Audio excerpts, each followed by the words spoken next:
نحمده ونستعينه ونستغفره ونعوذ بالله من شرور أنفسنا ومن سيئات أعمالنا. من يهد الله فلا مضل له ومن يضلل فلا هادي له. أشهد أن لا إله إلا الله وحده لا شريك له، وأشهد أن سيدنا محمدا عبده ورسوله لا نبي بعده. أشهد أنه صلى الله عليه وسلم قد بلغ الرسالة وأدى الأمانة ونصح الأمة وكشف الله به الغمة وجاهد في الله حق جهاده حتى أتاه اليقين، وتركنا على محجة البيضاء ليلها كنهارها لا يزيغ عنها إلا هالك. اللهم صل وسلم وبارك وكرم ومجد وعظم على سيدنا وحبيبنا وشفيعنا ونور قلوبنا محمد الفاتح لما أغلق والخاتم لما سبق ناصر الحق بالحق والهادي إلى الصراط المستقيم وعلى آله وصحبه حق قدره ومقداره العظيم. فتاه يا عليم. أما بعد، فيا عباد الله، أوصيكم ونفسي المذنبة بتقوى الله، فقد فاز المتقون. تقوى إله العالمين فإنه عز وحصن في الدنيا والمرجعين فيها من الدارين، فاستمسك بها والزم تنال ما تشتهيه وتدعي. معاشر الحاضرين، sidang Jumat yang dimuliakan oleh Allah Subhanahu wa taala. Dari atas mimbar yang berbahagia ini, khatib berwasiat khususnya kepada diri khatib sendiri dan umumnya kepada hadirin sekalian untuk senantiasa meningkatkan ketakwaan kepada Allah Subhanahu wa taala. Takwa dalam arti patuh, taat dan tunduk kepada perintah Allah dan menjauhi larangan Allah Subhanahu wa taala di sirri wal alan, baik dalam keadaan sendiri atau di depan khalayak umum. Ma'asyiral hadirin sidang Jumat yang dimuliakan oleh Allah Subhanahu wa taala. Sebagai manusia yang berakal sehat, tentunya kita semua ingin perbaikan. Tentunya dari waktu ke waktu kita ingin keadaan semakin baik. Al-Imam Ibn Irsyad wa Urful Ibad wal Bilad Al-Habib Abdullah bin Ali bin Muhammad Al-Haddad di dalam salah satu kitabnya Al-Usul Al-Ilmiyah wa Al-Usul Al-Hikmiyah, beliau mengatakan bahwasanya rijalul alam arba'ah wa ala salahihim wa istiqamatihim yaduru salahuhu wa istiqamatuh. Kata Imam Al-Haddad, kalau mau negeri baik, kalau mau bangsa itu baik, kalau mau keadaan dunia bahkan semesta semakin baik, maka harus ada 4 golongan, saudara. Saya tidak rinci satu persatu daripada 4 golongan tersebut karena keterbatasan waktu ketika khutbah ini. Tapi yang ingin saya bahas pada kesempatan ini adalah golongan yang keempat, ikhwan. Golongan yang keempat setelah golongan yang pertama, yaitu ahli ibadah. Golongan yang kedua, harus banyak ulama yang menegakkan amar ma'ruf nahi munkar. Golongan yang ketiga, harus banyak al-ghaniyus saleh, orang-orang kaya yang saleh. Semakin banyak 3 golongan tadi, maka akan semakin baik keadaan bangsa dan negara bahkan alam semesta, saudara. Yang keempat, kalau mau negeri baik, bangsa baik, keadaan dunia makin baik, kata Imam Al-Haddad, harus ada imamun adilun munsifun salihus sirah hasanus sirah mustaqimus siyasah. Kata Imam Al-Haddad, kalau mau negeri kita makin baik, harus ada imam pemimpin adilun yang adil, munsif yang objektif, saudara. Tidak berat sebelah, merangkul semua kalangan, bukan hanya pendukungnya saja, tapi semua rakyat yang dirangkul. Salihus sirah, yang kepribadiannya betul-betul baik. Hasanus sirah, yang track recordnya betul-betul baik. Mustaqimus siyasah, yang lurus di dalam mengatur rakyatnya, saudara. Ahibahil kiram, pemimpin yang saleh, pemimpin yang adil, pengaruhnya begitu besar. Saking besarnya pengaruh pemimpin yang adil, sampai-sampai Imam Ibnu Hajar Al-Haytami di dalam kitabnya Az-Zawajir 'an Iqtirafil Kaba'ir, beliau mengutip satu sabda Rasulullah sallallahu sallallahu alaihi wasallam. Apa kata Rasulullah? Yaumun min imamin adil khairun min ibadati sittina sana. Kata Rasulullah sallallahu alaihi wasallam, satu hari dari pemimpin yang adil, satu hari dari pejabat yang baik, itu lebih baik daripada ibadah 60 tahun, saudara. Siapa yang sanggup di antara kita ibadah 60 tahun betul-betul? Tidak ada yang sanggup yang kuat ibadah Allah. Andai kata pun ada yang mampu melakukan itu, maka satu hari dari pemimpin yang adil itu lebih baik daripada ibadah 60 tahun, saudara. Kenapa? Karena seseorang yang ibadah sunnah, naf'uhu lazim wa qasir. Manfaatnya hanya kembali kepada dirinya sendiri. Sedangkan pemimpin yang ada yang baik, naf'uhu muta'addi. Manfaatnya bisa dirasakan banyak pihak. Kalau dia gubernur atau dia wali kota dirasakan jutaan rakyatnya. Kalau dia presiden dirasakan ratusan juta rakyatnya. Satu kebijakan baik yang dia buat, satu keadilan yang dia buat, yang merasakan jutaan, puluhan juta, bahkan ratusan juta orang yang merasakan. Masya Allah, luar biasa. Pengaruh pemimpin yang adil yang baik, luar biasa, saudara. Karenanya dalam salah satu akar disebutkan, Inna Allah yaz'u bisultan ma la yaz'u bil Quran. Terkadang ada hal-hal keburukan yang Allah stop dengan perantara tangan kekuasaan, bukan dengan Al-Quran. Saya mengatakan seperti ini bukan berarti kekuasaan lebih besar dari Al-Quran. Hasya wa kalla. Al-Quran kalam Allah tidak bisa dibandingkan, saudara. Tapi yang dimaksud di sini, saudara, ada kalanya ada hal-hal tidak sehatnya pakai Quran nggak mempan. Dia mau dengarkan, tidak sehatnya pakai hadis dia nggak mau dengar, saudara. Tapi begitu ditegur dengan tangan kekuasaan baru dia mau berhenti, saudara. Saya kasih contoh sederhana. Dahulu di Jakarta ada satu tempat maksiat besar yang tidak perlu saya sebutkan tempatnya di Jakarta Utara, saudara. Tempat maksiat besar, belasan tahun habaib ulama menasehati kalau Allah, kalau Rasul, tidak mau mereka tutup, saudara. Dinasehati dari cara yang lembut sampai cara yang keras, tidak mau mereka tutup, saudara. Begitu ada kesempatan seorang pemimpin yang Allah bukakan hatinya ibadah Allah, tidak pakai lama, hanya dengan selembar kertas, dengan satu buah tanda tangan, tempat maksiat yang besar, yang belasan tahun sulit ditutup, seketika langsung bisa ditutup dengan mudah, saudara. Ini adalah salah satu contoh. Terkadang ada orang-orang yang dinasihati pakai Al-Quran tidak tahu dengar, hatinya sudah tertutup, akan tetapi harus menggunakan wewenang kekuasaan untuk menyetop sebuah keburukan terhadap ibadah Allah. Oleh karena itu kita rindu mendapatkan pemimpin yang saleh, kita rindu mendapatkan pemimpin yang adil. Maka bagaimana caranya, habaib? Sebentar lagi bangsa ini akan memilih pemimpin. Bagaimana caranya agar kita bisa dapat pemimpin yang saleh? Minimal ada dua hal, saudara, yang kita mesti lakukan kalau mau dapat pemimpin yang adil yang saleh. Yang pertama yang mesti kita lakukan, kama taqulu yuwalla alaikum. Kata Rasulullah SAW, kualitas rakyat menentukan kualitas pemimpinnya, saudara. Semakin baik rakyatnya, semakin taat kepada Allah, maka Allah akan berikan pemimpin yang lebih baik, saudara. Tapi rakyat semakin jauh dari Allah, rakyat semakin tidak menjalankan perintah Allah, semakin menerjang larangannya Allah, bagaimana dia mau dapat pemimpin yang baik? Kata Nabi Muhammad, kama taqulu yuwalla alaikum. Kualitas rakyat akan menentukan kualitas pemimpin. Maka jangan hanya kita menuding orang lain.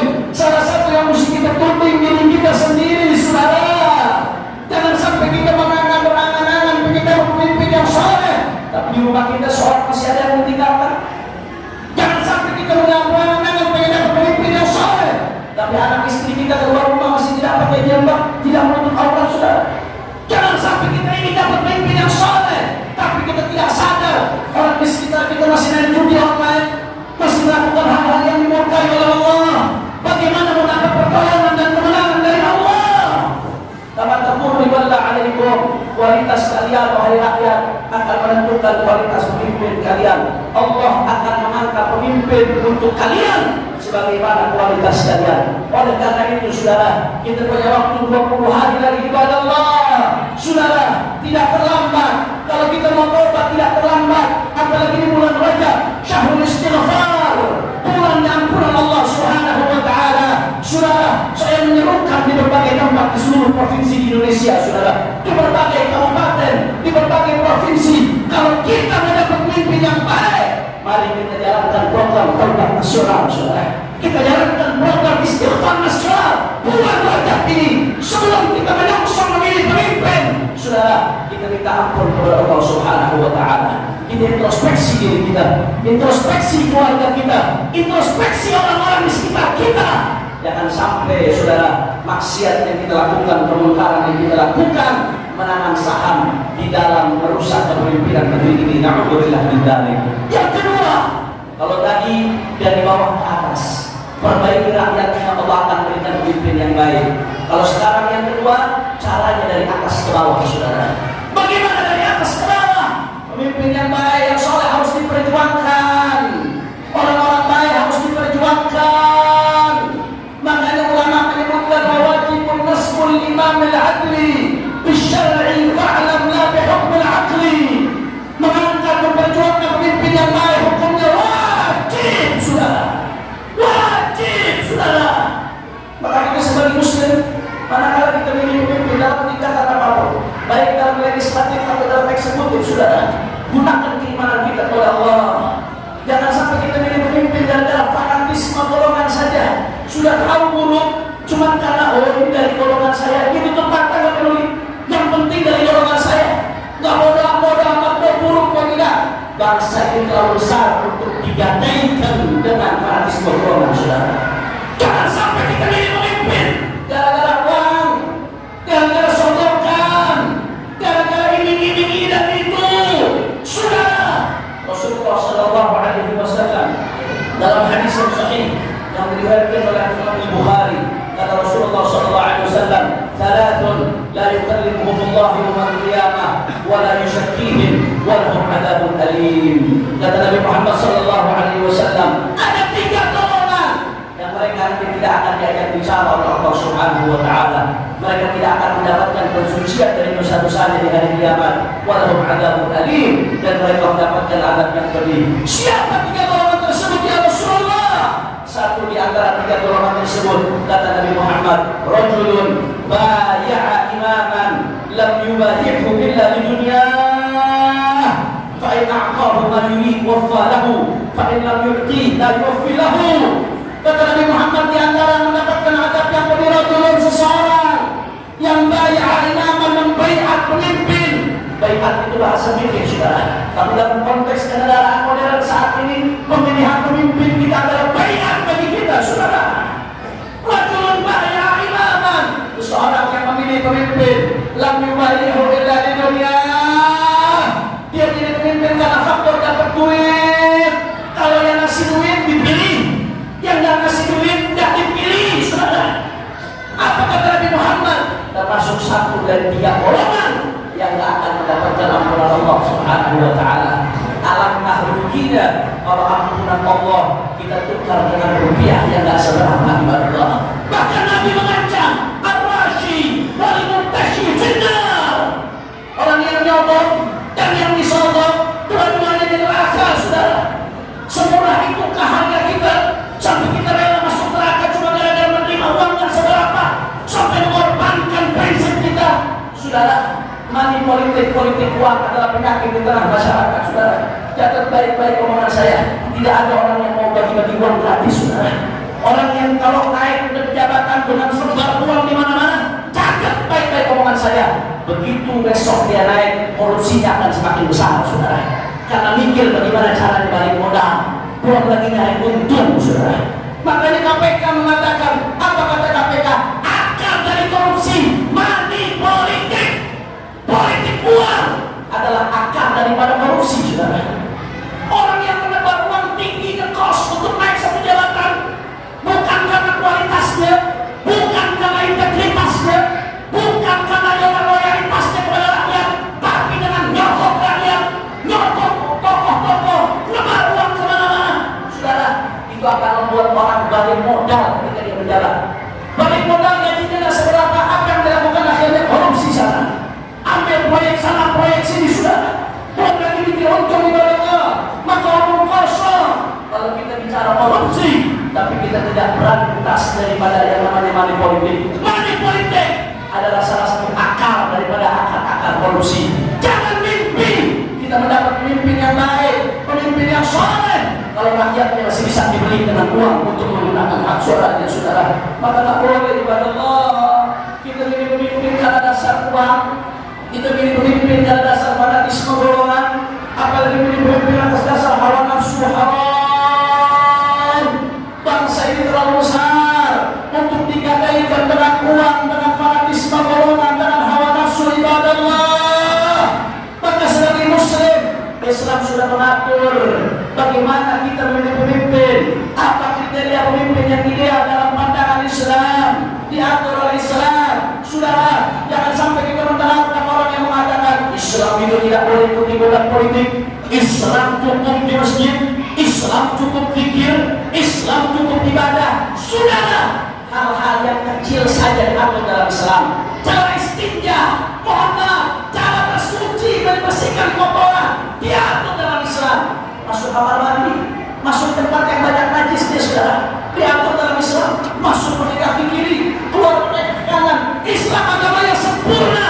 Yang kecil saja diatur dalam Islam, apalagi hal-hal yang besar yang berkaitan dengan hajat ratusan juta orang, saudara.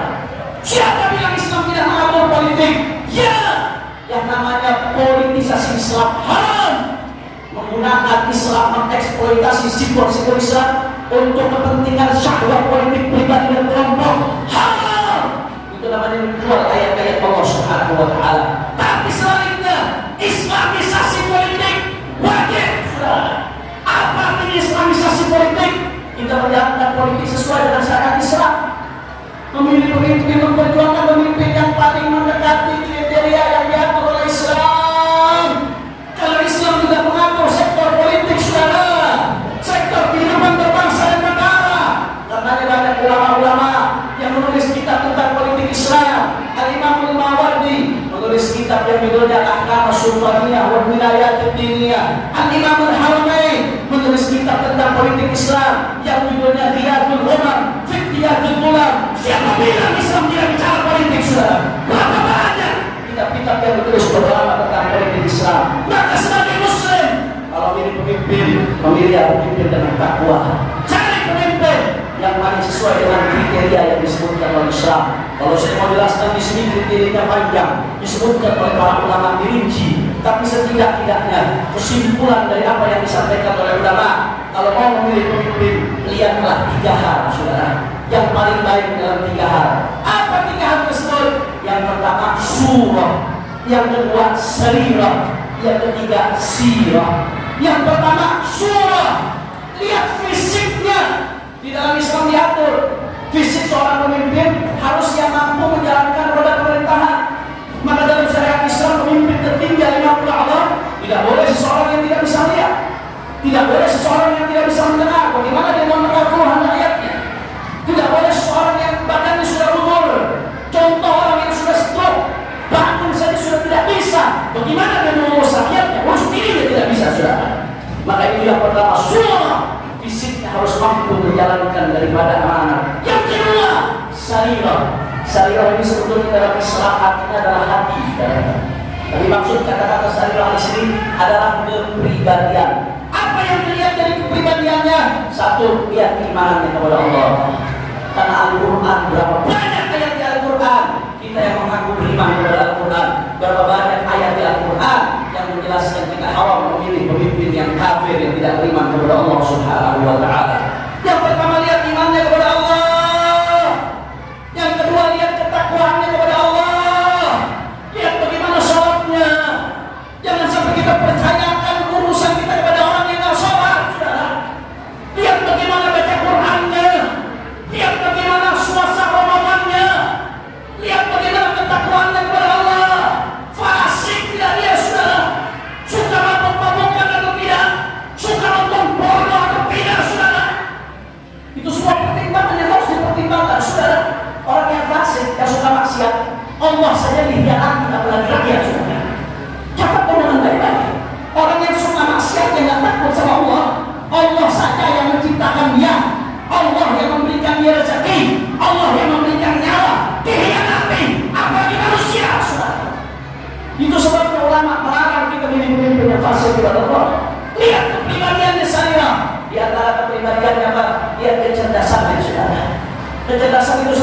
seorang pemimpin di dalam Islam karena akan mengatur urusan orang banyak. Lihat integritasnya, saudara. Lihat bagaimana kepribadiannya. Yang ketiga, sirah. Yang ketiga, track recordnya, saudara. Itu diperhatikan dalam Islam. Kalau dia pernah mengemban amanah, apakah dia jujur dalam mengemban amanah? Apakah dia berprestasi dalam mengemban amanah? Apakah dia betul-betul baik hubungannya dengan ulama, menjadikan ulama sebagai mitra, memberikan masukan kepadanya di dalam membina umat?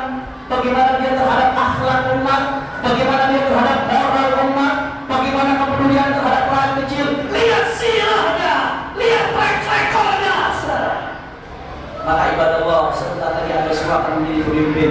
Nasib bangsa ada di tangan Anda. Ini bukan urusan main-main. Pertimbangkan baik-baik. Istikharah dari calon-calon yang ada, dari eksekutif atau legislatif, saudara. Pertimbangkan baik-baik.